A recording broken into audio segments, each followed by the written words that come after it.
না আটা, না ময়দা, না চালের গুঁড়ো, ওটস দিয়েই তৈরি করে নেওয়া যায় দারুণ মুচমুচে একটা নতুন রেসিপি। যারা ওটস খেতে পছন্দ করেন তাদের জন্য আজকের এই রেসিপিটি কিন্তু অনেক বেশি ভালো লাগবে। আসসালামু আলাইকুম, আমন্ত্রণ জানাচ্ছি আজকের ভিডিওটি দেখার জন্য।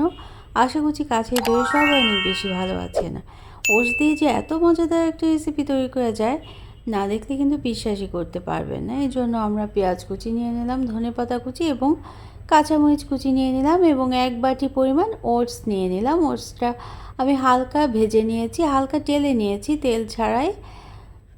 তারপর আমরা অন্যান্য মশলাও কিন্তু খুব বেশি দেব না। এখানে চাট মশলা দিয়ে দিলাম 1 টেবিল চামচ পরিমাণ এবং একটা ডিম দিয়ে দিতে হবে। এখন মাখিয়ে নিতে হবে। যে কোনো সবজি কিন্তু এর সাথে দেওয়া যেতে পারে, তবে আমি শুধু গ্রেট করা গাজরই দিয়ে দিলাম। গাজরটা দিলে কি হবে, একটু মিষ্টি মিষ্টি হবে, ঝাল মিষ্টি দারুণ স্ন্যাক্সটা তৈরি করে নেওয়া যেতে পারে। বিকালের নাস্তায় কিন্তু অনেক বেশি ভালো লাগবে। তো অনেক সময় দেখা যায় যে আটা, ময়দা, সুজির কোনো খাবার খেতে কিন্তু আমাদের অনেক বেশি খারাপ লাগে, আর ওটস কিন্তু অনেক স্বাস্থ্যকর একটা খাবার। এই ওটসটা অনেকভাবেই খাওয়া যেতে পারে। তো এইভাবে করে একদিন তৈরি করে দেখবেন, ছোট থেকে বড় সবাই অনেক বেশি পছন্দ করবে। তো এভাবে করে মেখে নিলাম আমরা। মেখে নেওয়ার পর হাতে তেল মেখে নিতে হবে। তেল মেখে নেওয়ার পর ছোট ছোট অংশে এমনি করে ভাগ করে রাখতে হবে। তারপর আমাদের ভেজে নিতে হবে। তো ভেজে নেওয়ার আগেই একটা ব্যাটার তৈরি করে নিতে হবে।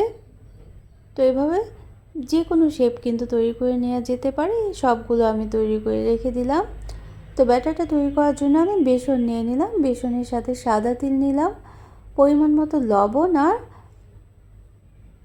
শুকনো মরিচের গুঁড়ো নিয়ে নিলাম, আর ধনে গুঁড়ো নিয়েছিলাম সামান্য পরিমাণ। তো অল্প অল্প করে পানি দিয়ে একটা না তরল না ঘন একটা ব্যাটার তৈরি করে নিতে হবে। যেরকম আমরা আলুর চপ কিংবা বেগুনির ব্যাটারটা তৈরি করি, ঠিক সেই রকমই অনেকটা। এই ব্যাটারটা দেওয়ার জন্যই বেসনের দারুণ মুচমুচে হবে কিন্তু, এবং স্বাদটাও অতুলনীয় হবে। ওটসে কিন্তু একটা গন্ধ থাকে, যে যার জন্য অনেকে খেতে পছন্দ করে না, কিন্তু এইভাবে করে তৈরি করে দেখবেন একদিন। এটা কিন্তু অল্প তেলেও ভেজে নিতে পারেন, শ্যালো ফ্রাইও করা যেতে পারে, আবার ডুবো তেলেও ভেজে নেওয়া যেতে পারে। তো আমি আজকে ডুবো তেলে ভেজে নিলাম। ডুবো তেলে ভাজলে কী হবে, একটু মোচমোচেটা বেশি হবে।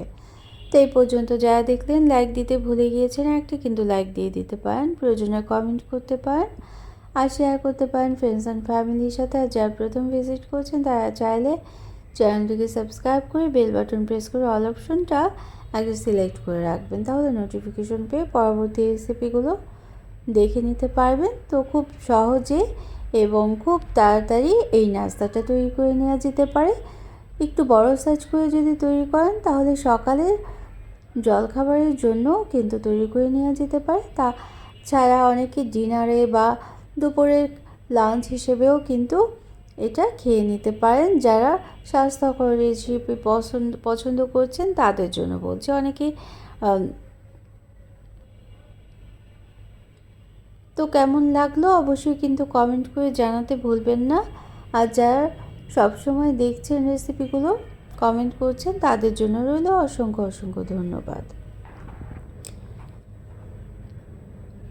তো আমার 10 থেকে 15 মিনিট সময় লেগেছিল। 2 ব্যাচে আমি সবগুলো ওটসের স্ন্যাক ভেজে নিয়েছি। চায়ের সাথেও কিন্তু একেবারে জমে যাবে। তো সালাদের সাথে পরিবেশন করতে পারেন, কিংবা সসের সাথেও কিন্তু পরিবেশন করে নেওয়া যেতে পারে। এই স্ন্যাক্সটা, ওটসের স্ন্যাক্স এত মজাদার হতে পারে ভাবাই যায় না কিন্তু। তো অন্য কোনো দিনে অন্য কোনো রেসিপি নিয়ে আসবো ইনশাআল্লাহ। তো এভাবে তেলটা ছেঁকে তুলে রাখতে হবে।